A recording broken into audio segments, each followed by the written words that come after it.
নমস্কার বন্ধুরা, দেখো সকালে রান্না বান্না করতে চলে এসেছি। মুসুরির ডাল বানাবো সকালে।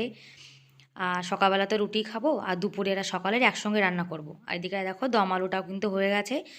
আর শীতকালে তো ধনেপাতা দিতেই হবে সবজিতে, তা নাহলে ভালোই লাগে না। আর একটু গরম মশলার গুঁড়ো দিয়ে দিয়েছি। আর যদি ভিডিওটা ভালো লাগে তাহলে প্লিজ একটা লাইক করে দিও, আর সাবস্ক্রাইব করে আমার এই ছোট্ট চ্যানেলের পাশে থেকো।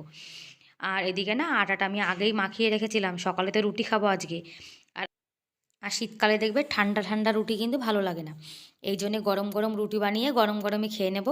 আর গরম রুটি খেতে কিন্তু দেখবে শীতকালে খুবই ভালো লাগে। আর রুটিগুলো না সব আমি এক এক করে বেলে রেখে দেবো। দেখো বেলা কিন্তু হয়ে গেছে আমার। আর এখন রুটিগুলো সব বানিয়ে নেব আমি। আর সকালে আজকে না দম আলু আছে আর ডাল করেছি, ওটা দুপুরে খাবো। আর আমার যেন তো এখন রুটি দিয়ে সবজি খেতে একদমই ভালো লাগে না। যার জন্য আমি আচার নিয়ে নিয়েছি আর একটু লস্যি।